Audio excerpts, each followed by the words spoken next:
अब पुण्यात्माओं परमात्मा बतावे, और जिनको परमात्मा सतलोक लेकर गए थे उन बाप पे छोड़ा, उन्होंने वही ज्ञान दिया। और आज यो दास बतावे, हमारे सदग्रंथ इतिहास बतावे, और फिर भी विश्वास ना होगा तो फिर कद होगा भाई आपके। अब जैसे कई भक्त जिन्होंने भक्ति करनी नहीं, बकवादों में रहना है, वो क्या कहते हैं, एक आध ही ऐसी दुर्बुद्धि रखता है कि भगवान परमात्मा कबीर जी ने आदरणीय धर्मदास साहिब जी को सतलोक दिखाया था, आदरणीय नानक साहिब जी को, आदरणीय मुल्कदास साहिब जी को, आदरणीय गरीबदास साहिब जी को, आदरणीय गीसा दास साहिब जी को, इन सबको सतलोक दिखाया था। तो हम पर भी दया कर दो, एक बार दिखा दो। तो पुण्यात्मा ऐसा होता है, अब जैसे लड़की का विवाह करने नाता जोड़ने जाते हैं, माता पिता होते हैं, चाचे ताऊ या कोई मामा फूफा सास जाते हैं, आके फिर उस लड़की के सामने ही घर पे चर्चा चलती है, ऐसा लड़का है, ऐसा घर है, उनका ऐसा रहन सहन है। तो वो एक बतावे, दो बतावे, चार बतावे, पांच गए थे पांचों बतावे। तो उस लड़की को पहले तो पिता के मुख से वचन सुनते ही संतुष्टि हो जाती है, जो पिताजी बता रहे फाइनल है। फिर उसके समर्थन में सभी एक जैसी बातें करते हैं, तो उसको उसका कंसेप्ट क्लियर हो जाता है, जो बताया जा रहा है ऐसा ही मिलेगा और ऐसा ही होता है। अब जैसे दास बता रहा, भगवान खुद आके बता के कि वहां ऐसा है, तो इसमें ये कहना मैंने दिखा लाओ, तो ये एक अनाड़ी लड़की ऐसी बात करती है। अब जैसे फिर थोड़ा ध्यान से सुनना इन बातों को। परमेश्वर कबीर साहिब जी आदरणीय गरीबदास साहिब जी को और आदरणीय मुल्कदास साहिब जी को, आदरणीय धर्मदास साहिब जी, आदरणीय नानक साहिब जी को सचखंड लेकर गए, और वहां जाकर के उन्होंने ये कह दिया था, भगवान हमें यहीं रख लो, अब वापस ना भेजो। तब परमात्मा ने कहा था वापस जाना पड़ेगा, तुम यहाँ से जब गए थे भक्ति से परिपूर्ण थे, अब तुम कंगाल हो लिए वहां भीख मांगते फिरते हो, एक रोटी के लिए सारा दिन धंधा करते हो, और यहाँ से तुम इतनी भक्ति लेकर गए थे कि इसने ऊपर के स्वर्ग बनाए, पहले उन स्वर्गों में रखा, तुम्हारे कोई होटल बना रखे इन्हें स्वर्ग, वहां चार्ज लेता तुम्हारी कमाई से, भक्ति करते हो मेरी, शक्ति देता हूं मैं और खर्च करवाता ये तुम्हारा होटल वाला काल निरंजन ब्रह्मा विष्णु महेश, इनके रेस्टोरेंटों में स्वर्गों में जाकर अपने नाश करते रहते हो तुम। तो वापस जाओ, मैं ऐसा मंत्र दूंगा तुम्हें, ये सतनाम, इसका सेवन करके तुम उतने ही चार्ज हो जाओगे जितने यहाँ से गए थे, और इस भक्ति की शक्ति से तुम वापस आओगे। न तो तुम्हारे पहले थे ना, तो ऐसे राखण जोगे होते थे। तो उन महापुरुषों को अपना गवाह भी बनाना था मालिक ने, कि आज मेरे बच्चे मुझे पहचान लेंगे। एक तो गवाह आंखों देखा तो समझिए, और फिर वेद मेरा भेद है, मैं ना वेदन के माही, और जोन वेद से मैं वेद जानते नहीं। चारों वेद बताओ, परमात्मा ऐसी लीला करता है, वो ऐसा करता है, वहाँ सतलोक है, वहाँ पर वहाँ रहता है, तेजों में स्थान है, और मोक्ष प्राप्त प्राणी भी उसी लोक में चले जाते हैं। वेद गवाही दें, परमात्मा ने स्वयं आकर जो ज्ञान दिया सूक्ष्म वेद, उसके अंदर प्रमाण है। तो भगवान ने वहां से इनको भेजा और कहा कि आप ये मंत्र जाप करना सतनाम का, ये सतनाम जाप करना, और इसकी कितनी वैल्यू है एक सतनाम की। आदरणीय गरीबदास साहिब जी ने परमात्मा की उस महिमा को बहुत कोड वर्डों में और गहराई से लिखा है, लेकिन ये ऐसे ज्ञान है, ये सतगुरु बिना नहीं सुलझ सकता, और सतगुरु परमात्मा ही बनाकर भेजता है या वो स्वयं ही आता है, तब ये गूढ़ रहस्य समझ में आते हैं। परमात्मा ने ऐसी वाणी लिखवाई थी। आदरणीय गरीबदास साहिब जी ने लिखा है कि सतनाम पालड़ रंग होरी हो। सतनाम ये 2 अक्षर का है, जिनको श्वास उश्वास से सिमरन करना होता है। एक श्वास उश्वास की कीमत, यानी एक मंत्र श्वास का 2 अक्षर वाले का 1 अक्षर वाला मंत्र बाहर छोड़ा, 1 अंदर लिया, ये कंप्लीट 1 मंत्र हो गया। लेकिन इस पर ध्यान रहे, सुरत और शब्द अभ्यास किसे कहते हैं? ये कान बंद कर कर एक कमरे में बैठकर ऐसे करके, ये सुर शब्द नहीं, ये तो बाजे सुनने हैं, ये तो वो साजबाज सुनने वाली बातें हैं, इससे नहीं बात बनेगी। ये तो उन भक्ति से ही बाजेंगे, बाजते रहेंगे। हमने अपने भक्ति करनी है, भक्ति से जो कुछ भी होगा होता रहेगा। तो सुरत और शब्द है जो नाम जाप को लिए दिया गया है, उसके ऊपर आपकी सुरती, नृत्य, मन और पवन, ये चारों इकट्ठे रहें। जैसे श्वास पवन है, श्वास बाहर छोड़ा, श्वास बाहर चला तो मंत्र छोड़ा जो आपको दिया हुआ है। तो ध्यान रहे मैं क्या उच्चारण कर रहा हूं श्वास के द्वारा, श्वास से, और मन और सुरत और नृत्य ये लगेगी तो वो हमें पता रहेगा मैं क्या बोल रहा हूं। बाहर सांस छोड़ते समय अंदर श्वास से क्या ले रहा हूं। तो ये सुरत, नृत्य और मन पवन लगा के, यानी मैं बाहर क्या बोल रहा हूँ, क्या छोड़ रहा हूँ, अंदर कौन सा ले रहा हूँ, तो ये सारा सुरत, नृत्य, मन, पवन या इकट्ठी होगी। तो ऐसे लिया हुआ एक मंत्र का ये जाप सतनाम के 2 अक्षर का, इसको बताते हैं सतनाम पालड़ रंग होरी हो, और 14 लोक चढ़ावे राम रंग होरी हो, 3 लोक पासंग धर रंग होरी हो, तो ना तुले तुलाया राम रंग होरी हो। होरी माने खुशी, कि हमारी जो राम रंग की होरी वो तब खुशी होगी हमें जैसे इस एक सतनाम का अधिकारी से लेकर संत पूरे से मर्यादा में रहे, पूरी सच्ची लगन गुरुदेव के प्रति यानी परमात्मा के तुल्य आस्था अपने गुरुदेव में रहे।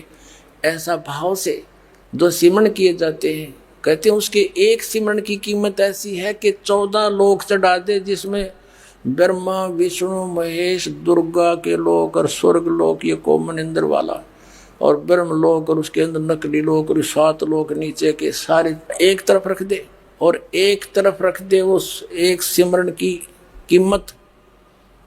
इतनी वैल्यू, इतना वजन है उसके अंदर।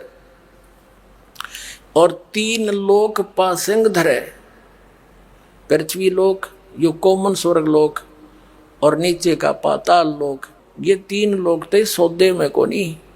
और हम एक छोटे से टुकड़े का राजा बनकर काख पीटते फिरते हैं, तो वो बालक जैसी बुद्धि और खिलौने से खेलने वाली गुड़िया वाला खेल होता है।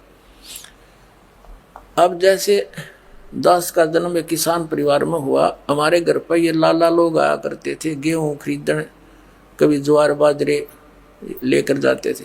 तो उस समय हमारे घर वाले कहते थे जो कि भाई लाला जी पासिंग दिखा, यानी एरर दिखा, तेरी पालड़ी उस तकड़ी में कितना है, तो वो ऐसे करके दिखाता था। अगर एरर होती तो उसी कनक में से, जैसे गेहूं तोल रहे थे, गेहूं की एक मुट्ठी भर कर दूसरी साइड में डाल दी, वो बैलेंस हो जाया करता था। उस 100 ग्राम गेहूं तय, 50 ग्राम तय, और उसी तरफ बट्टे रख दिए जाते थे, और दूसरी तरफ फिर सौदा फिर तोला जाता था गद्दा गद्दा। तो वो जो पासिंग रखा है मटेरियल, वो तो उसका कोई सौदे नहीं है। तो पुण्यात्माओं, ये कोई डूम बाट के गीत नहीं, को मंगनिया खड़िया ने बना के हमें नहीं दे रखी वाणी है, ये धनी की दी हुई ज्ञान है और आपके लिए। आपने एक एक वचन को हृदय में धारना पड़ेगा तो इस मार्ग पर चलना चाहते हो। तो क्या बताते हैं, सतनाम यानी अधिकारी से लेकर और भी, जैसे इस दास से प्राप्त करके इस नाम को, तीनों को भी प्राप्त करके चले गए यहाँ से जो कर्महीन थे। अब वो अपने आप नाम देने लग जाए तो अधिकारी नहीं, वो डुप्लीकेट पासपोर्ट बना रहे हैं आपका। बनाने वाला भी दोषी और बनवाने वाला भी दोषी, जीवन नष्ट हो जाएगा। और फिर इसका पता चलेगा जब वहाँ पर चेकिंग होगी मृत्यु के बाद, फिर तो बहुत देर हो चुकी होगी। तो ये दास हर पहलू पर सतर्क करना चाहता है, कहीं परमात्मा के बच्चे फिर मार ना खा जाए जो युगों से खाते आ रहे हो। तो परमात्मा ने बताया है कि सतनाम पालड़ रंग होरी हो, एक तरफ सतनाम का एक सिमरण, और 14 लोक चढ़ावे राम रंग होरी हो, 3 लोक पासंग धर रंग होरी हो, और तो ना तुला तुलाया राम रंग होरी हो। अभी सतनाम का आप कितना जाप करते हो, और एक श्वास की कीमत इतनी। तो परमात्मा ने इसलिए ये एक ऐसी विधि दे दी जो अभी तक छुपा रखी थी। मालिक को मालूम है कि अभी बहुत ज़्यादा काल ने हमारे ऊपर ऐसी परंपराएं थोप रखी है, पता नहीं किस प्रकार की व्यवस्था बना रखी है। तो इस समय मेरे बच्चे इतना भजन नहीं कर पाएंगे और थोड़े में इनको ज़्यादा लाभ हो जाएगा। ऐसी विधि अब बता रखी आपको। तो आप सारे दिन में श्वास का सिमरण, वैसे तो जितना श्वास उस श्वास में बताया है, टाइम मिलते डटे नहीं, तो 1 घंटे में 1000 जाप हो जाते हैं। 900 जाप होते हैं 1 घंटे में, श्वास उश्वास के करे तो सारा दिन में अगर इतने भी तुम कर लोगे, ये कोई भी नहीं एक हठ योग करके कितने बैठ के करना है। बस में बैठे हो बस में कर लो, गाड़ी में बैठे हो उसमें कर लो, पैदल चल रहे हो वहाँ कर लो, लेट के कर लो, बैठ के कर लो, किसी तरह कर लो, सिमरण करते रहो सारा दिन। जैसे ताश खेलना 4-4 घंटे 6-6 घंटे, इबका गेरे हाँ इबका मारे, सारे दिन बकवाद करें जा और कति बोर नहीं होवे। अब भगवान की भक्ति में यू मन बकवाद करने लग जा तो यू इतना भी कर लोगे 1 घंटे का नहीं 1000 सिमरण भी डेली कर लोगे, थोड़ा बेड़ा पार हो जाएगा। सतकर मान लियो पर रहियो मर्यादा में। बोलो सतगुरुदेव की जय हो।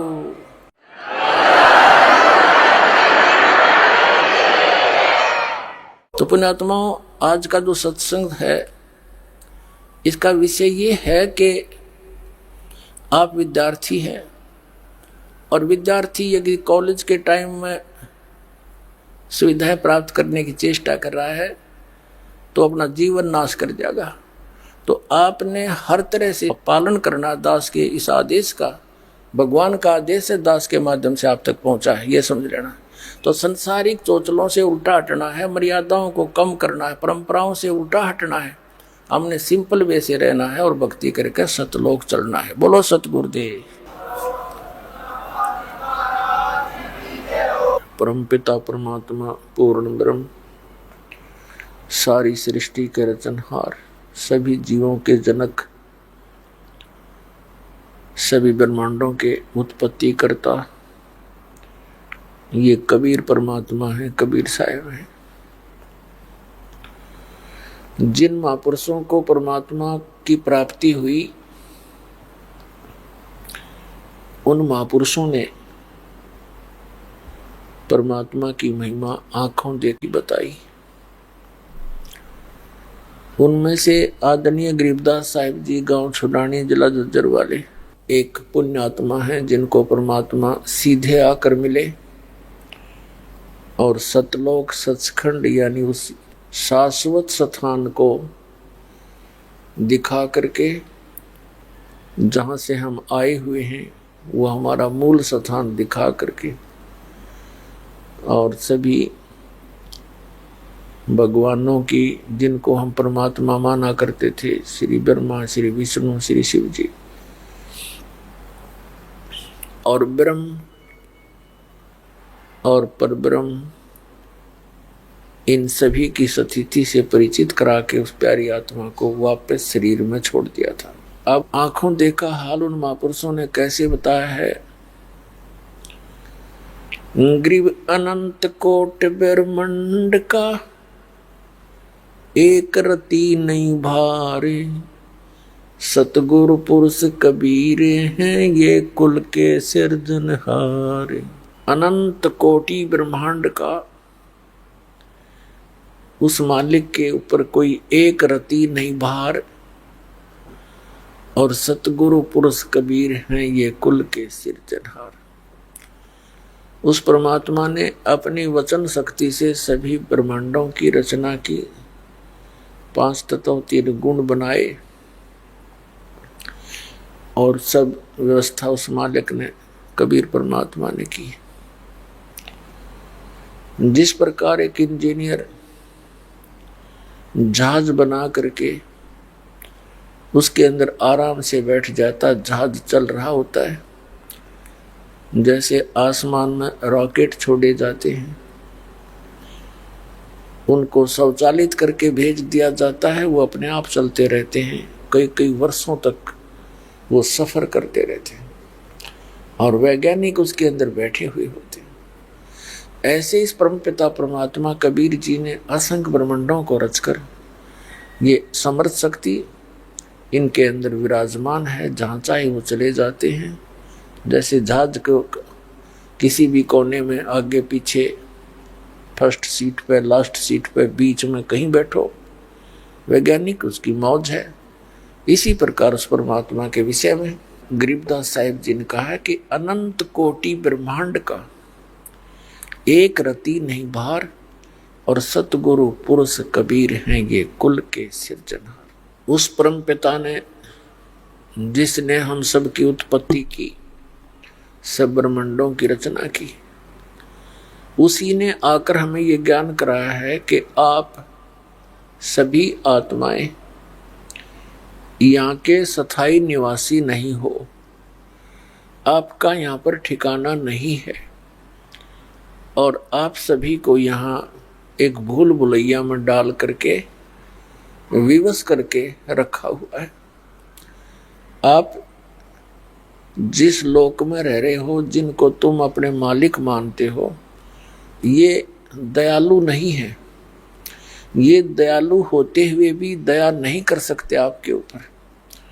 जैसे ब्रह्मा विष्णु महेश ये अच्छी आत्माएं हैं, तीनों पुण्य आत्मा हैं, श्रेष्ठ आत्माएं हैं, तो इनको काल ने अपने व्यवस्था बनाए रखने के लिए चुन रखा है, और इनको भी धोखे में रखता है, इनके रूबरू नहीं होता कभी, और इनको ऐसा झटका देता रहता है, ये भी डरते रहते हैं, भयभीत होकर के सब कार्य करते रहते हैं। तो ये कुछ भी परिवर्तन नहीं कर सकते। ब्रह्मा विष्णु महेश आपकी किस्मत भाग्य में, प्रारब्ध के अंदर कुछ भी परिवर्तन नहीं कर सकते। जैसा आपका कर्म है वो एज इट इज दे सकते हैं। आपके ऊपर कोई आपत्ति आनी है तो आएगी ही आएगी। तो इसलिए ये दयालु होते हुए भी दया नहीं कर सकते। और जो इनका पिता है ये काल भगवान, इसका नाम ही काल है। काल में दया नाम की चीज नहीं होती। कसाई जो होता है, तो कसाई जो बकरे पालता है वो उनके प्रति दया नहीं रखता, स्वार्थ रखता है। और वही दशा आप और हम की यहाँ पर है। पुण्यात्माओं, क्योंकि हम तत्व ज्ञान से घने अपरिचित हैं, आसपास भी नहीं हम भक्ति और भगवान के, इसलिए हमने जो ज्ञान सुना है वो सब अज्ञान सुन रखा है। और इस काल के व्यवस्था में कितना चतुर बन ले इंसान, चाहे कितना वैज्ञानिक बन ले, कल मृत्यु हो जाए, विज्ञान के काम आई, उसका गधा बन का अंडेगा वो वैज्ञानिक। फिर कहने का भाव ये है कि इस माइंड का हम प्रयोग परमात्मा के मार्ग में लगावें। जहां हम अन्य डले ढो रहे हैं उसको त्याग कर केवल एक सिंपल वे से साधारण तरीके से रहें, राग द्वेष खत्म करें। इस बात को याद रख के कि हम सभी वैसे ही दुखी हैं। यहाँ पर काल की व्यवस्था में हम दुखी हैं। इस काल के लोक में सुख नाम की चीज नहीं। और फिर हम एक दूसरे को सताते हैं, दुखी करते हैं अपने निजी स्वार्थ के लिए। तो ये बालकों जैसी बुद्धि हमारी है, हम समझदार नहीं है। और ये समझदार बनाने के लिए आपको ये सत्संग सुनाया जाता है जो भगवान ने आपको बताना चाहा था 600 वर्ष पहले, और वो हम ग्रहण नहीं कर पाए क्योंकि हम सभी अशिक्षित थे। और जिनको हम गुरु माना करते थे, ऋषि में ऋषि और ये काजी मुल्ला पीर, ये सदग्रंथों से अपरिचित थे। इसलिए परमेश्वर का विरोध करा दिया था कि कबीर झूठा है, अशिक्षित है, ये क्या जाने वेदों कुरानों पुराणों के बारे में। तो उस समय तो हम इस बात से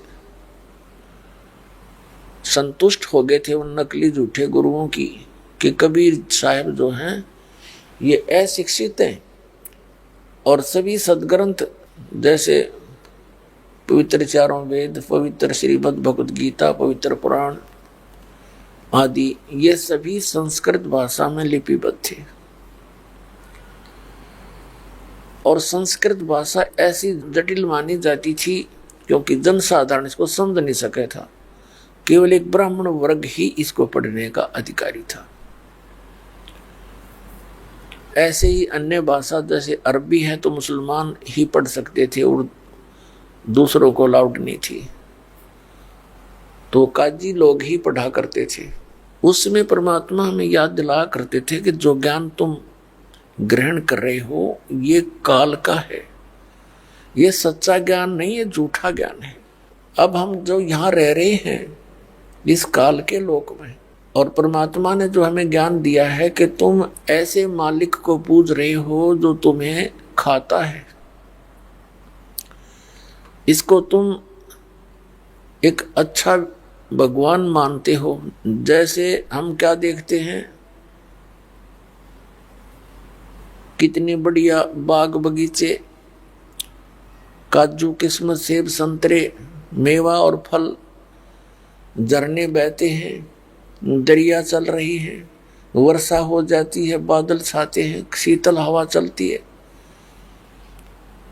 और पृथ्वी के अंदर जल है, मीठा भी जल है, गर्मियों में ठंडा मिलता है, सर्दियों में गर्म निकलता है। इन सभी यहाँ की सुविधाओं को देखकर ऐसे लगता है हमें कि परमात्मा कितना दयालु है, इसने कितना ध्यान है, सब सुविधाएं उपलब्ध करा रखी हैं, लंबे चौड़ा क्षेत्र पृथ्वी है। और हम फिर भूल जाते हैं कि फिर हम मरते क्यों हैं, हमारी जन्म मृत्यु क्यों हो रही है। एक ही परिवार के 4-4 सदस्य एक दुर्घटना में या किसी बीमारी के कारण मारे जाते हैं, और एक व्यक्ति आजीवन जो संपत्ति जोड़ता है, बाकी कुछ काम सूझता नहीं उसको, और 1 सेकंड में मृत्यु को प्राप्त हो जाता है, जोड़ा जाड़ा यहीं रह गया। इधर हमारी कभी बुद्धि जाती नहीं। क्यों नहीं जाती? क्योंकि हम तत्व ज्ञान से अपरिचित हैं। अब जैसे कसाई बकरे पालता है, उनके लिए कितनी सुविधा करता है, वो अलग से उनकी व्यवस्था करता है, शेड डाल देता है, झोंपड़ी, और उनके लिए एक चरागाह परचेज करता है, उसी में एक छोटा सा जोहड़ बना देता है, तालाब बना देता है। तो वो भोले बकरे और बकरियां इन सब सुविधाओं को देखकर ये सोचते हैं कि ये हमारा मालिक है, ये बड़ा दयालु है, हमारी कितनी केयर टेक कर रहा है। और जब वो कसाई आता है उन बकरों के निकट, वो सभी उसकी तरफ दौड़ जाते हैं कि उनको चारा डालता है, पानी पिलाता है, और गर्मी सर्दी से बचने के लिए उनकी व्यवस्था कर रखी है।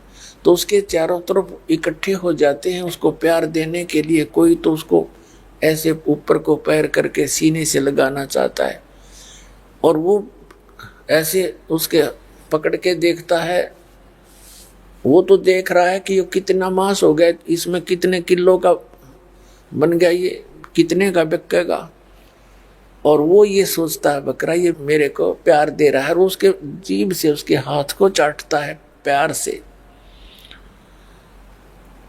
उस समय उन सुविधाओं को देखकर तो बकरों को लगता है कि बहुत दयालु है। और जब उसके पास कोई ऑर्डर आता है 5-7 बकरों का, उस समय वो ना देखता किसकी माँ और किसका बेटा, किसका बाप, किसकी बहन, वो तो एक डंडी लेकर मोटे मोटे छांट ले जाता है और जाके कड़च करवा देता है, कटवा देता है। पुण्यात्माओं, परमात्मा कबीर जी का बताया ज्ञान है, ये बालकों का नहीं, कोई डूम बाट के गीत नहीं। हम घने वैज्ञानिक पाक रहे हैं, हम ज्यादा विद्वान बन गए, मनुष्य जीवन पाकर अपने तो समझदार किसी ने मानते नहीं। परमात्मा की व्याख्या और व्यवस्था में हम 100 त्रुटियां सोचने की कोशिश करते हैं, ये हमारी बालक बुद्धि होगी। इसके अतिरिक्त यहाँ कोई दूसरा एग्जाम्पल नहीं है जो हमारे साथ व्यवहार ये काल कर रहा है, जैसे कसाई करता एज इट इज।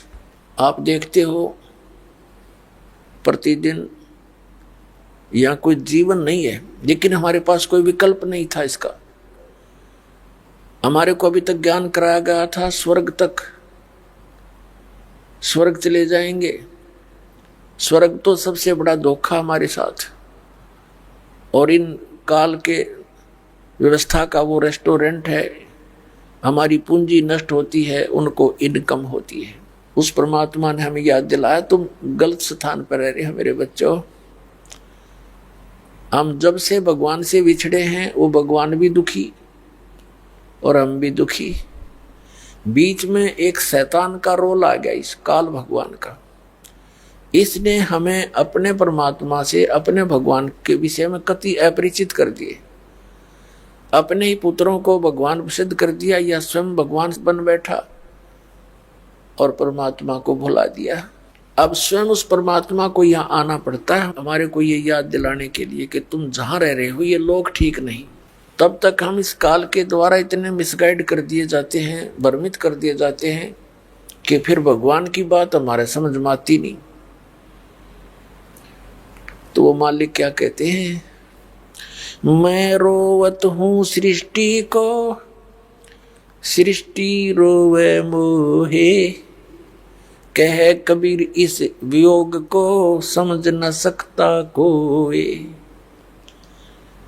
परमात्मा कहते हैं मैं रोवत हूँ इस सृष्टि को, इनके लिए तड़फ रहा हूँ, भटक रहा हूँ, और ये मुझे रो रहे हैं, ढूंढ रहे हैं भगवान कहाँ मिला। भगवान दयालु परमात्मा हमें सुख दे, हमारे पाप कटें, हमारे बच्चे ना मरे, हम ना मरे। चलो जब मरे जब तो मरे, पर बीच में ना मरे। और हम जिन पूजाओं को करते रहते हैं उनके करते करते हमारी खूब दुर्गति रहती है। मरना है मर भी जाते हैं, और जो होना है वो हो ही जाता है। तो परमात्मा कहते हैं मैं रोवत हूँ सृष्टि को, और ये सृष्टि रोवे मोहे, कहें कबीर इस वियोग को जो हमारे बीच में पर्दा डाल दिया, समझ नहीं सकता कोई। तो उसको समझाने के लिए परमात्मा ही आते स्वयं, क्योंकि वो हम उसकी आत्मा हैं, हम उसके बच्चे हैं। और अपनों कोई दुख होता है नहीं, ये भगवान होता। और यहाँ क्या हालत हो रही है हमारी, फ्लड आता है तो मर जाओ, लाखों आदमी खत्म। भूकंप आता है तो सब कितने मर जाओ, लाख मरो, 2 लाख मरो, नो प्रॉब्लम। कहीं दुर्घटना होती है, ट्रेन भिड़ जाती हैं, बसें खड्डों में गिर जाती हैं, 30-30, 40-40 व्यक्ति एट ए टाइम मर जाते हैं, जिसमें पूरे परिवार के परिवार भी होते हैं। और हम शेष बचे हुए फिर भूल भाल जाते हैं, फलाना मर गया, हाँ ऐसा ऐसे हो गया, उसके साथ ऐसे ऐसे हो गया, बस इससे आगे हम सोच नहीं पाते। क्योंकि हमारे ऊपर इस काल के इस माया का जबरदस्त असर है। कबीर ये माया अटपटी सब गट आन अड़ी, और किस किस न समझाऊं या कुएं भांग बड़ी। हम इतना सोच ही नहीं पाते, इतना गहराई से जाते नहीं। जिसके चोट लगी उसको तो दुख है, बाकी तो औपचारिकता करने जाते हैं। 10 मिनट के बाद फिर पता नहीं राजनीति की बतलाऊं वहीं बैठ कर उनके द्वार में, और कोई और गप्पे मारने लग जाए। तो कहने का भाव ये है कि यहाँ से पीछा छुटवाओ इन दुखों को याद करके।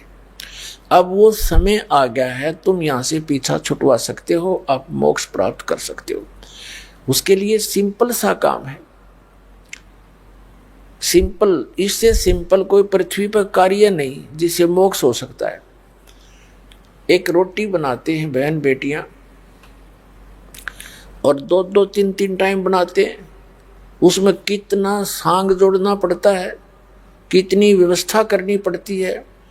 कोई गैस लाओ, लकड़ी लाओ, चूल्हा बनाओ, प्रांत, थाली, चिमटा, पलटा, प्लेट, कटोरी, गिलास, और कढ़ाई, फ्राई, पता नहीं क्या क्या इकट्ठा करना। और फिर सब्जी काटो, और सारा साजवाज, आटा गूंदो, पीसो या पिसवा के लाओ। तो तब हम रोटी डेली बनावें, और 3-3 बार बनाओ, और अग्नि के आगे जलते रहें, और वो कंपलसरी, ना खाओ तो मर जा। लेकिन जो और हानि हमें हो रही है उसका हमें ध्यान नहीं, क्योंकि हमें ज्ञान कराने वाला कोई मिला नहीं, दृढ़ता से कोई कहने वाला मिला नहीं। हमें तो सिर्फ फॉर्मलिटी, औपचारिकता कभी सुन ली, भाई चल वहाँ जाते हैं, साल में एक बार मत्था टेक आते हैं किसी इष्ट धाम पर, बस होगी पूजा। अपने आप कोई मंगलवार का व्रत रखा है, कोई शुक्रवार का रख लेते हैं, इस तरह की व्यवस्था। कोई गीता पढ़ लेता है, कोई कुरान पढ़ लेता है, कोई पुराण पढ़ लेता है, कोई गुरु ग्रंथ साहिब की वाणी पढ़ ली, बस अपने आप लग रहे हैं। तो परमात्मा कहते हैं गुरु बिन काहू न पाया ज्ञाना, जो थोथा वो छड़े मूड किसाना। गुरु बिन वेद पढ़े जो प्राणी, समझे अनुसार रहे अज्ञानी। गुरु बिन माला फेरते, गुरु बिन देते दान, गुरु बिन दोनों निष्फल हैं, चाहे पूछो वेद पुराण। परमात्मा के इस विधान का नाजायज फायदा उठा लिया नकली गुरुओं ने। ये गुरु बन बैठे, हमें संतुष्टि होगी कि भी ठीक है गुरु होना चाहिए, गुरु बन गया बस, गुरु जी में हमें मिल गए बस, बात ठीक होगी, पूरी सब फॉर्मेलिटी पूरी होगी, गुरु जी होना चाहिए, गुरु जी हो गया। लेकिन ये भी साथ कहा कि नकली गुरुओं से कोई लाभ नहीं होना। तो इस प्रकार हम परमात्मा के विधान से अपरिचित होकर हम यहां भटक रहे हैं। परमात्मा पाना बहुत ही आसान है। अब जैसे कोई मजदूरी करता है, सुबह से लेकर शाम तक 8 बजे से लेकर 5 बजे तक अपना काम मजदूरी, मिट्टी डालता है, कस्सी बजाता है, किसान है, उसका तो कोई टाइम में को नहीं, सुबह 6 बजे चला जाता है, शाम में 8 बज जाते हैं, सारा दिन खेतों में। और दुकानदार है, सुबह जा बैठे 8 बजे, रात के 10 बज जा, सारा दिन वही अपना कितनी मेहनत करता है। ऐसे ही कर्मचारी अधिकारी समझो, सुबह जा बैठते हैं अपनी सीटों पर, सारा दिन करते रहते हैं काम, और किस लिए? 2 रोटी के लिए, बस, नथिंग एल्स। और उसके लिए इतना समय 8-9 घंटे कंपलसरी, और परमात्मा के लिए ऐसा सिंपल तरीका है परमात्मा पाने का। लेकिन इन नकली गुरुओं ने इसको जटिल बना दिया। किसी को हम देखा करते थे, बैठ जाता था दोना लाकर, चमटा गाड़ के, और बैठे रहा नू, हम सोचो भाई नू मिलता होगा भगवान, तो हमारी तो कलेजा काप्या करता, भाई इतनी कठिन परिश्रम हमसे नहीं हो सकता, बाल बच्चे नहीं छूट सकते। और फिर ये मेहनत तो कभी भी ना हुआ, कोई खड़ा होके तप रहा है, कोई धरने में बैठ कर तप रहा है, कोई किसी तरह कोई किस प्रकार की क्रियाएं करते हैं, तो फिर भी आत्मा परमात्मा के बिना रह नहीं सके थी। हम फिर अपनी कोई और अटकल ला करके थोड़ी बहुत मालिक के नाम की अवश्य कोई आड़ लिए बैठे थे। और परमात्मा पाना कितना सिंपल, एक पूरी रिहर्सल करके जाता परमात्मा प्रत्येक युग में आते हैं, सतलोक से चलकर आते हैं, एक शिशु रूप धारण करते हैं। शिशु रूप धारण करके वो एक कमल के फूल पर, कमल का फूल जल के ऊपर होता है, जल के अंदर उस पर विराजमान होते हैं। वहां से एक निसंतान दंपति उनको उठा ले जाते हैं। प्रत्येक युग में वो ऐसी लीला करते हैं। और बाल्यावस्था में वो परमात्मा फिर कंवारी गाय का दूध पीते हैं। कबीर भगवान, वो परम अक्षर पुरुष, उससे उनकी परवरिश की लीला होती है। और फिर वो परमात्मा धीरे धीरे जैसे भी लीला में तरीके से बड़े होते हैं, तो फिर दैनिक कार्य जो एक जिस वर्ण में वो आते हैं वही वैसा ही कार्यक्रम करते हैं, और एक बिल्कुल सिंपल तरीके से रहते हैं।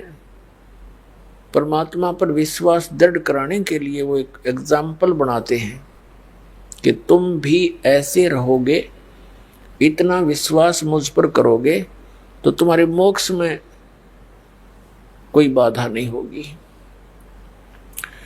अनंत करोड़ ब्रह्मांड का रचनहार, सबका धारण पोषण करने वाला समर्थ परमात्मा एक झोंपड़ी में रहा 120 वर्ष तक, काशी बनारस में, भारतवर्ष की इस पावन धरती पे, और कपड़ा बुनते थे, जुल्हे का काम करते थे,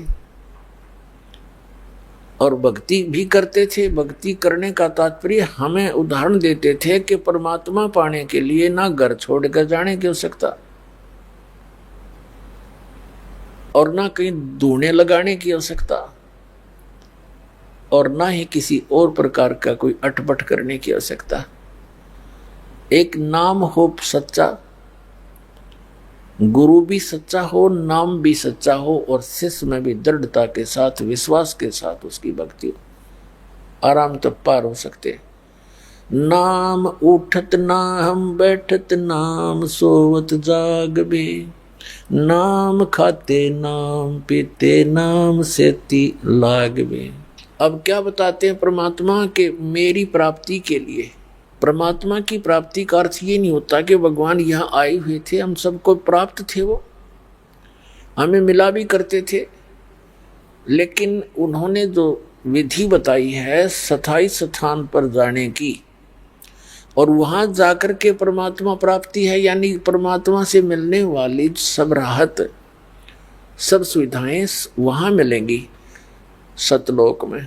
तो वहां जाने के लिए उन्होंने विधि बताई है, उसको हम करेंगे, उसका पालन करेंगे तो हम सतलोक जा सकते हैं, सुविधाएं प्राप्त कर सकते हैं। उसके लिए बिल्कुल आसान तरीका है, सभी सदग्रंथ यही बताते हैं। और जिस भी महापुरुष को परमात्मा प्राप्त हुए हैं उनके इतिहास देख लो। इस दास के जो नोटिस में है, इस दास के ज्ञान के अंदर जो संत महापुरुष हैं जिनको भगवान मिले, उनमें से आदरणीय धर्मदास जी,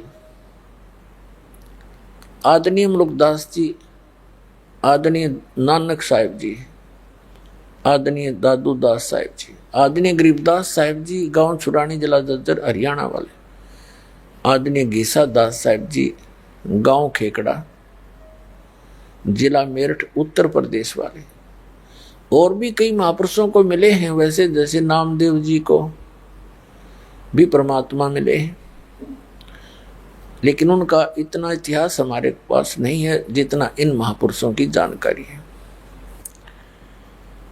तो ये सभी गृहस्थी थे, यानी अपने बाल बच्चेदार थे और परमात्मा की भक्ति भी करते थे, अपना दैनिक कार्य भी करते थे। जैसे आदरणीय गरीबदास साहिब जी किसान थे, आजीवन अपने उसी क्रिया को करते रहे और मोक्ष प्राप्ति की।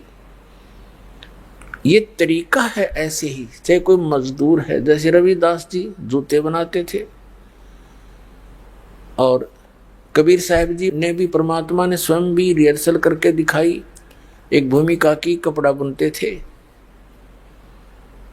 और एक परिवार का पोषण भी करते थे। अपनी कोई संतान या माता पिता नहीं थे, उनकी कोई पत्नी नहीं थी, 2 बच्चों को, मुर्दों को जिंदा किया था। किन्हीं कारणों से उद्देश्य परमात्मा का यही था कि परमात्मा की आस्था मेरी आत्माओं में बनी रहे और ये भोली आत्माएं शायद इसी प्रकार मुझे पहचान ले, लेकिन हम भगवान को पहचानने में पहले असफल रहे। और 2 माता पिता थे, मुंह बोले माता पिता, जनक नहीं थे वो मालिक के, कमल के फूल से उठाकर लाए थे परमात्मा, सतलोक से आकर कमल के फूल पर नवजात शिशु का रूप धारण करके विराजमान हुए थे। नीरू और नीमा नाम के एक मुसलमान दुल्हा परमात्मा को लेकर आए थे। परवरिश की लीला वहाँ होने से और बड़ा होकर के दुल्हे का कार्य करने से वो धानक कहलाए, दुल्हा कहलाए। तो उस परमात्मा ने हमें ये रिहर्सल करके दिखाई है। यही वेद बताते हैं कि वो परमात्मा प्रत्येक युग में ऐसी लीला करता है, एक जन साधारण की तरह अपने हाथ से निर्वाह करके एक लीला करता है और साथ में वो अपने ज्ञान का उपदेश भी करता है। अच्छी आत्माओं को मिलता है, दृढ़ भक्तों को, और उनको अपने से परिचित कराता है, उपदेश देता है, ज्ञान सुनाता है। फिर वो महापुरुष उस परमात्मा की महिमा को आगे जन साधारण तक पहुंचाते हैं। परमात्मा कहते हैं, चारों युग में मेरे संत पुकारे, कूक कहा हम हेल रे, हीरे माणिक मोती बरसे, ये जग चुगता डेल रे, पर भी लेन जात है दुनिया, हमरा ज्ञान किने न सुनिया। अब परमात्मा कहते हैं कि चारों युग में मेरे से परिचित मेरे संतों ने मेरी महिमा का गुणगान किया, ढोल के डंके पर पुकार पुकार के, और हमने भी कूक कहा हम हेल रे, हमने भी जोर देकर ऊंची आवाज लगाकर जगह जगह खड़े होकर के अपनी महिमा आप बताई। आप आरती आप साजे, आप किंगर आप बाजे, अपनी महिमा आप सुनाऊं, परमात्मा कहते हैं। और तो कोई परिचित नहीं, वेद भी इस बात का प्रमाण करते हैं कि वो परमात्मा स्वयं ही आकर के अपनी जानकारी ठीक ठीक देता है अपने द्वारा रची सृष्टि की। तो पुण्यात्माओं, सब तय आसान काम भगवान पाना है, लेकिन ये निश्चय होना कि हु इज गॉड, कौन है भगवान और कैसे वो मिलता है और कहाँ वो रहता है, कहाँ प्रमाण है जो भक्ति हम करने जा रहे हैं, जो साधना हम अपनाने जा रहे हैं या ग्रहण किए हुए हैं, वो कहीं प्रमाणित भी है, किसी अन्य का भी इस साधना से कोई लाभ हुआ, किसी को मोक्ष हुआ है। तो ये सब हमें अब ध्यान से बहुत ही विचार करना पड़ेगा, तब हम इस मार्ग पर सफल होंगे। अभी तक जो भी संत हैं अपनी अपनी डफली, अपना अपना राग पीट रहे हैं। अब भोली आत्मा श्रद्धालु तो एक जैसे रोगी डॉक्टर के पास जाता है, बड़े बोर्ड को देखकर वो निश्चिंत होकर उसके बैठ जाता है सामने, जो वो ट्रीटमेंट लिख देता है वो सहर्ष उसको लेकर के घर आ जाता है और उसको खाता है, उस टेबलेट्स को, गोलियों को, औषधि को, फिर मरे या जीवे। अब उसको ये तो शंका हो ही नहीं सकती कि सामने बैठा ये डॉक्टर नहीं है। तो पुण्यात्माओं, अन्य क्षेत्र में मानव ने खूब तरक्की कर ली, डॉक्टर भी बढ़िया बन गए, इंजीनियर भी बन गए, और भी अच्छे अधिकारी भी बन गए, लेकिन इस अध्यात्म मार्ग में हमारा सतर्कतीजों का तो जमीन से के अंदर घुसा हुआ है, ऊपर भी नहीं थोड़ा बहुत। इन अज्ञानी ऋषि महर्षि संतों ने बैठा रखे। इसका कारण क्या रहा कि हम शिक्षित नहीं थे, हम इन पर विश्वास किया करते थे, इन अज्ञानियों पर। अब जैसे ईसा मसीह जी ने कहा था कि जिनको तुम अपने गुरु मानते हो ये तुम्हारे शत्रु हैं, इनको तुम भेड़ समझते हो ये भेड़िया हैं। भेड़ का तात्पर्य होता है कि बिल्कुल एक शरीफ सी पशु, ना कोई हानि कर सकती, ना उसका सींग होते। इनको तुम भेड़ समझते हो ये भेड़िया हैं, क्योंकि तुम्हारे घरों पर आते हैं, बड़े प्यार से बोलते हैं, तुम उनके चरण धो दो पीते हो, जो वो कह देते हैं करबद्ध खड़े रहते हो, क्योंकि एक परमात्मा के पाने के लिए ये आवश्यक क्रियाएं हैं जो आप उन नकलियों के साथ करते हो। तो तुम्हें वो बहुत शरीफ नजर आते हैं, प्यार से बोलते हैं, क्योंकि उनका उल्लू सीधा हो रहा है, उनको दक्षिणा मिल रही है। लेकिन ये भेड़िए हैं। भेड़िया क्यों है? क्योंकि आपके जीवन को ये खा रहे हैं, आपके अनमोल जीवन को बर्बाद कर रहे हैं। और इन सत्य वचनों के बोलने का उनको कैसा परिणाम भोगना पड़ा कि उनको क्रश कर दिया गया, कीले गार्ड के हाथ और पैरों में उनको तड़फा तड़फा के मारा गया। उन दुष्ट लोगों, उन दुष्ट गुरुओं के द्वारा जिनकी रोजी रोटी आड़े आ गई, उनको जनता से कुछ लेना देना नहीं था। तो पुण्यात्मा, उस समय तो जनता शिक्षित थी नहीं। आज से 600 वर्ष पहले परमात्मा कबीर परमात्मा आए थे, मालिक एक जुल्हा रूप में, एक गरीब सा व्यक्ति। और पुण्यात्मा, हमारा एक नेचर है, स्वभाव है कि गरीब आदमी ने कोई धमका दे, कोई खुरका दे, कोई कैसा व्यवहार कर दे उसके साथ, और उस स्थिति में रहकर उस मालिक ने सबके छक्के छुड़ा दिए। एक गरीब आदमी की भूमिका करते हुए सभी ऋषि महर्षियों के सामने खड़े हो जाते थे, डटकर उनको कहते थे तुम झूठ बोलते हो, तुम्हारा ज्ञान ठीक नहीं है, तुम भ्रमित कर रहे हो, निकाल के देखो उस पुराण को, निकाल के देखो उस वेद को।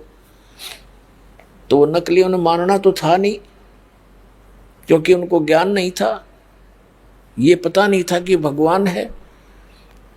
आंखों देखकर भी वो उसको समझ नहीं सके और ना ही जनता तक सच्चाई जानी थी। तो उसके प्रतिफल में परमात्मा के साथ कैसे जुल्म गुजारे उन लोगों ने। अपने ही भगवान के, अपने पिता के विरोधी हमें बना दिया, और उस परमात्मा को हम अपना दुश्मन मानकर उसके साथ बदव्यवहार करने लगे। उबलते हुए सरसों के तेल के कढ़ाई में डाल दिया गया, कहा इसकी हम परीक्षा लेंगे। उसके अंदर परमात्मा स्वयं ही विराजमान होगे कि तुम कष्ट क्यों उठाओ, मैं बैठ जाता हूं।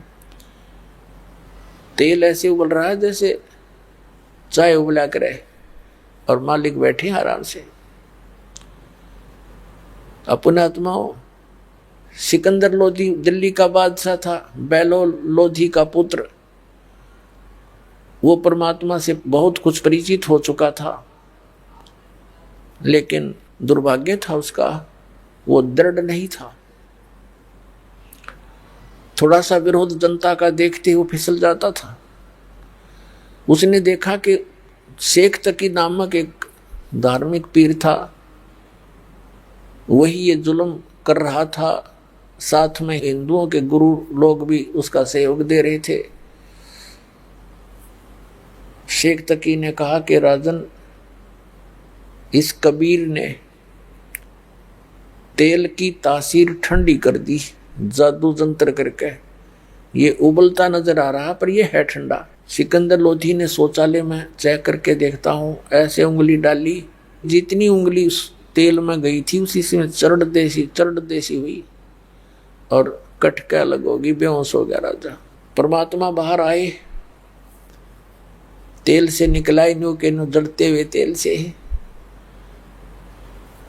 और सिकंदर लोधी के वहां उपचार के लिए बहुत से वैद्य भी भागे आए, दौड़े आए, फर्स्ट एड करी, होश आस में लाए, छीटे छाटे मार के वो फिर बेहोश हो गया, क्योंकि पीड़ा घनी, उंगली कटकी जड़के। तो परमात्मा ने उस उंगली को ही पूरा कर दिया, ऐसे पकड़ के जो खींच दी, ऐसे कर दी, उंगली पूरी होगी तो वह पीड़ा खत्म हुई। ऐसी बहुत सी ऐसी लीलाएं हैं जो परमात्मा के साथ इन लोगों ने ऐसी दुष्टता की, लेकिन वो परमात्मा थे, भगवान थे, हैं और पहले भी थे और आगे भी रहेंगे, वही है मालिक सब कुछ। तो उस समय परमात्मा की बातों को, कबीर परमेश्वर की ज्ञान को, सच्चे ज्ञान को हम नहीं ग्रहण कर पाए, क्योंकि हम बालक थे, अशिक्षित थे। अब उसके बाद वो सेवा इस दास को दी है परमात्मा ने। जिस दिन से सन 1994 में दास को आदेश हुआ था मेरे पूज्य गुरुदेव जी के द्वारा कि बेटा तू नाम दिया कर, दीक्षा दिया कर, सत्संग करा कर, तो उसी दिन से मेरे एकदम शरीर में पसीना आ गया, क्योंकि दास इस बात के लिए तैयार भी नहीं था, कभी सोची भी नहीं थी, चाही भी नहीं थी। दास तो भक्तों को प्रेरणा करके समझा के गुरु जी से उपदेश दिलाया करता था। उनकी आयु उस समय लगभग 105-6 वर्ष की हो चुकी थी। तो दास को आदेश दे दिया अचानक कि आज के बाद तू गुरु होगा। सभी संगत से कह दिया था कि जो इसको गुरु नहीं मानेगा मेरा कुछ नहीं होगा। और एकदम मेरी सतीथि देखकर वो समझ गए कि ये एकदम घबरा गया। सोचा भी नहीं था, मेरे से पहले तो बड़े सीनियर बने फिरे थे, वो भी थे वहां पर, तो समझ गए। उन्होंने कहा बेटा घबराइए मत, तेरे साथ रहूंगा मैं, मेरा आशीर्वाद तेरे साथ रहेगा और विश्व में तेरे समान कोई संत नहीं होगा। पुण्यात्माओं, जब तो हमारी बालक बुद्धि थी, वो कह रहे थे, हम सुन रहे थे, पर गले नहीं उतरे थी कि हमारे जैसे 2 कौड़ी का जीव, हम तो भगत भी पूरे को नहीं और संत तो बहुत दूर की बात होती है। फिर कहते हैं संत वचन पलटे नीचे पलट जा ब्रह्मांड, उस समर्थ का वचन था, वाणी थी। आज वह सच नजर आने लग रही है, अज्ञा तो सच्ची कही उन्हें उस दिन। अब जैसे इन महापुरुषों का, ऋषियों का, संतों का, सबका दास ने ये तलाशी ली, इनकी थैले खाली कर कर देखे, इनका माल निकाल के, खक भी नहीं किसी के पास, सिर पैर नहीं किसी के ज्ञान का। दास किसी योग्य नहीं था, लेकिन परमात्मा की वाणी है, गुरु मेहर करे तो कागा से हंस बना दे, गुरु मेहर करे जब कागा से हंस बना दे। हम तो काग से हंस बनाए दाता ने, और अब सेवा दे दी उसके बच्चों को परमात्मा से परिचित कराऊं। कहते हैं आत्म प्राण उधार ही, ऐसा धर्म नहीं और इस जीव का कल्याण करवा दे, इससे बड़ा पृथ्वी पर कोई पुण्य नहीं है। वह सेवा इस दास को मिली। और फिर आप जी को मिली, क्योंकि आपका भी कर्तव्य बनता है, प्रत्येक अपना बहन भाई पूरा विश्व सभी प्राणी आपके अपने हैं। अब जब ये ज्ञान हो जाएगा आपको, कोई हिंदू मुस्लिम सिख ईसाई अलग दिखाई नहीं देगा। जब तक हमारा यह मोतियाबिंद साफ नहीं होता कि हम कौन हैं, कहाँ से आए हैं, कौन हमारी ये ब्रैन माटी कर रहा है, तब तक हम द्वेष और एक दूसरे को दूसरा मानते हैं। जिस दिन ये ज्ञान हो जाएगा पुण्यात्माओं, आपको पूरा विश्व अपना दिखाई देगा। क्योंकि हम सारे दुखी, चाहे राष्ट्रपति है उसकी ब्रैन माटी, वो कहाँ सुखी है?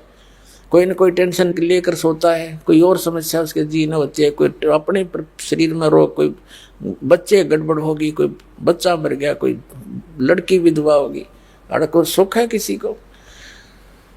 तो सुख होगा जहां हम जाएंगे सतलोक में, और सुख होगा जो परमात्मा की यहां भी हमें शरण मिलेगी। जब तक उसकी शरण में हम यहाँ रहेंगे, यहाँ की सुविधा जो हमें आवश्यक है तो वो यहाँ भी वही देगा, और हमारी भी, हमारे बच्चों की रक्षा भी वही करेगा। प्रधानमंत्री राष्ट्रपति तक की रक्षा वो करता है, तो हम उसी की शरण में क्यों ना आए जो सबका रक्षक है। और वो चाहता है कि सभी आत्माएं वापस चले सतलोक में। तो यहाँ बहुत से अनजान बिना ज्ञान के व्यक्ति बहुत हैं बेचारे, हम भी ऐसे ही थे। अब दया हुई दाता कि इस ज्ञान में रंगे गए हम तो क्या कहते हैं कि सभी यदि सतलोक चले गए तो पृथ्वी पर कौन रहेगा? ये उन्हें कहाँ से समझाना शुरू करें जिसकी बुद्धि इस सतर की है। इतनी दुखी प्राणी यहाँ पर, और फिर भी यहीं रहने के लिए कहते हैं ये खाली पड़ी रहेगी, फिर कौन रहेगा? ये चांद खाली पड़ा, उस पर लो जाके मंगल ग्रह, ये सारे ग्रह खाली पड़े, पत्थर, तो या एक पत्थर और घूमता रहेगा खाली, हमने ठेका ले रखा है, ये तो ब्रह्म मिट्टी का घर है। अपने सतलोक में जाएंगे, वहाँ ठाठ से रहा करेंगे। चार मुक्ति जहाँ चंपी करती माया हो री दासी, वहाँ सारे सुख सदा बने रहेंगे। यहाँ की मुक्तियाँ तो हमारे, जो यहाँ की अंतिम मुक्ति, चौथी मुक्ति है ब्रह्मलोक प्राप्ति, वहाँ गए हुए प्राणी भी वापस फिर आते हैं। वो क्या मुक्ता हुआ फिर? और परमात्मा कहते हैं सतलोक में जाकर ये सदा बने रहेंगे तेरे साथ। अब जैसे परमात्मा हमें याद दिलाते हैं कि आगे गए ना बावड़े, रहते भी सब जहां, और बिन साहेब की बंदगी की ठोर ठिकाना ना। आज आप कितने ही व्यवस्थित नजर आते हो, खूब बढ़िया पोस्ट हो, या अच्छा कोई धन कारोबार आपका हो, बच्चे आपके ठीक ठाक हैं, विवाह शादी भी उनकी अच्छी जगह होगी है, उनका रोजगार भी बढ़िया है, और कल मृत्यु हो जा, जिस व्यवस्था को तू देखकर आंखें बंद करे बैठा है, तो कल एक सेकंड में क्या नहीं हो रहा, किसके साथ नहीं हो रहा, स्वयं नहीं हो रहा तो पड़ोस में हो गया होगा कि, तो वहां उससे देख लो शिक्षा। और फिर भी हमारी आंखें खुलती नहीं, क्योंकि हमारे ऊपर इस तीन गुणों की, त्रिगुणमयी माया का बहुत जबरदस्त प्रेशर है। उस प्रेशर को हटाने के लिए परमात्मा ने ये एंटीबायोटिक ज्ञान दिया है, और ये इसको कति खत्म कर देगा। रात को नींद आना बंद हो जाएगी आपको, और ये विष दिखाई देंगे जिसके लिए आप सारा जीवन नष्ट करते थे। और फिर दूसरी बात यह है कि जो आवश्यक वस्तु है आपको अवश्य मिलेगी।